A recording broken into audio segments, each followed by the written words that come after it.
Hello everybody, this is my video for logo design principles. So first of all, I'm just going to be talking about the logo principles. There's a lot of principles that were introduced, but they're necessarily all based around the same type.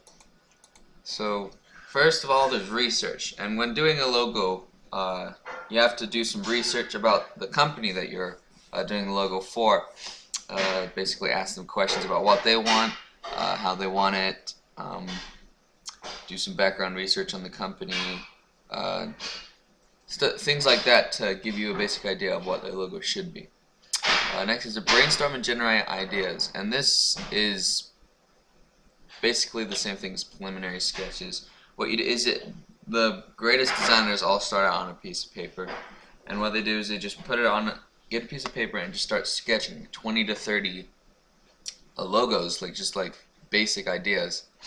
And so when brainstorming, just think of what the company wants, or what bases in the company, and then just sketch about it and do lots of different sketches. They could be similar and they could be completely different. But after you create these designs, also this preliminary sketches, it's kind of like a tournament method where you draw 20 to 30 sketches, and then you knock off the ones that you don't like, and then you keep going and going. And this is supposed to be the longest process.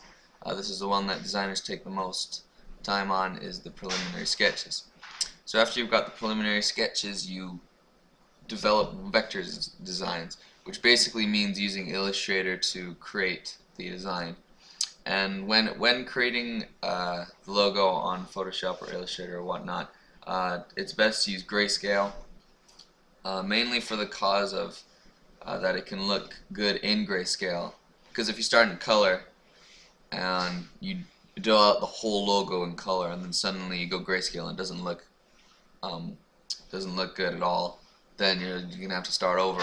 So best to start working from grayscale and then work into color, always remembering that it has to fit in grayscale as well. So after this developed Photoshop designs, the rules in here are: work in Photoshop or Illustrator, do it in grayscale. If you have to make sure that if it's still recognizable when it's small, and it's still recognizable when it's big. That's one of the most important things of the logo design, is to make sure that it's recognizable when it's small and when it's big, such like when it's on a piece of paper on the top, or when it's on a billboard. You have to make sure that it's still recognizable and doesn't look as bad, or doesn't look bad. Another thing that you want to remember, right down here, it tells about the stuff that you want to remember in your designs for logo principles. So the size, I just explained that you want to make sure that it's good in all sizes, whether it's really big or really small. The style, you want to make sure that the style is not over exaggerated. Keep it simple, keep it safe. Yeah, that was a good quote. Keep it simple, keep it safe. So use simple styles. Don't go overboard and do crazy brush things. And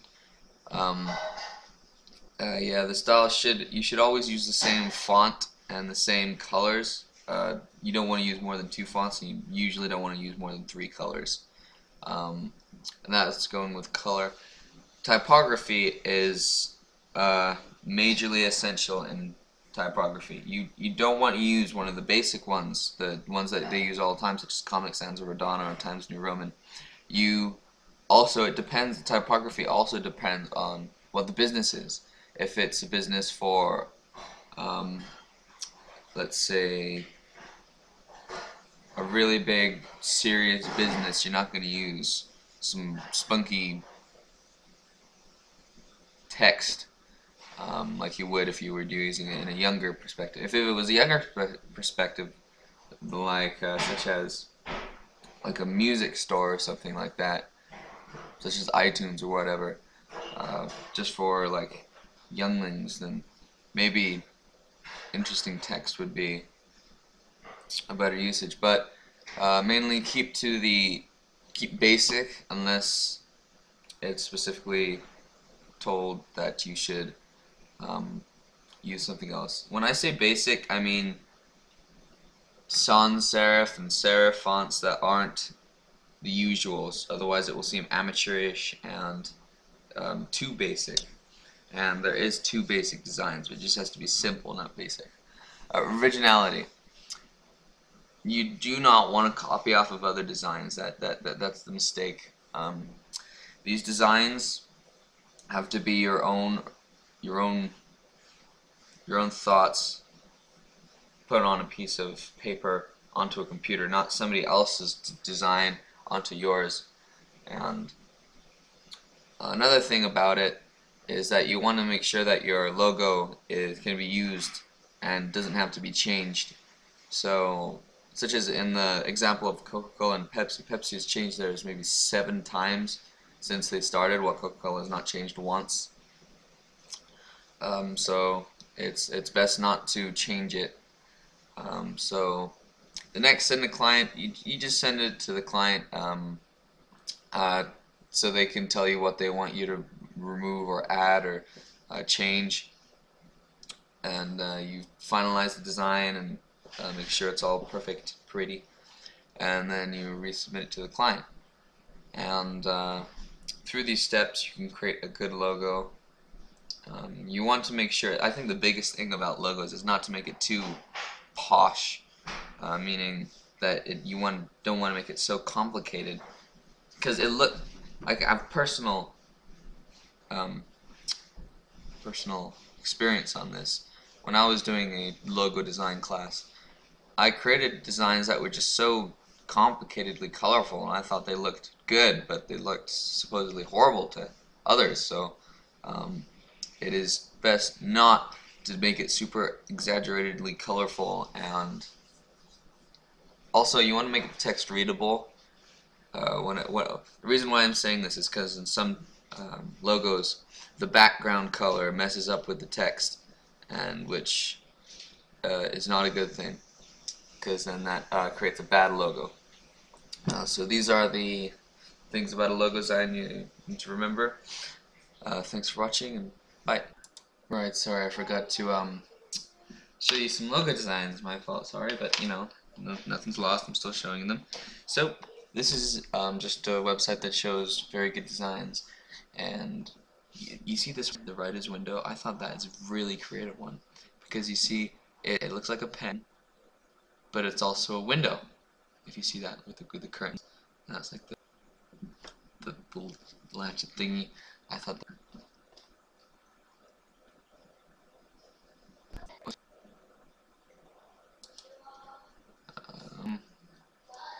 See some good. That one's simple. There's nothing much to it. I like that one. It has simple text. The color is just 2 of them, 2 colors. It looks like it could be used on bigger or smaller scales. Computer being all today, I'm so sorry. Oh, that one's that one's super simple. That one, I like that one. Design Fresh. That has a simple, it's really simple, but it's also really creative. Only uses 1 font. The text is easy to read. The background is really with this white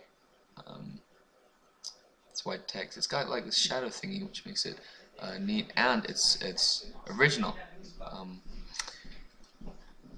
Some other ones are normally very simple. There's one I don't like. Let's go back up then. I did actually see one I didn't like very much. Oh, that one. That one, it's got good text, but the colors, there's a lot of colors, and it's really at your attention. I don't understand why they used all these bubble thingies, and I don't get the point of all of that. Like this football for all that is super simple. What is going on?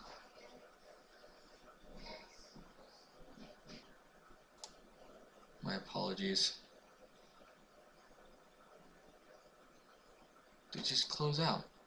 Close out of all of that. Goodness gracious me. Okay, I'm just gonna end my video there because it seems to be going all wacky on me. So those are my example of logos, and thanks for watching. Bye.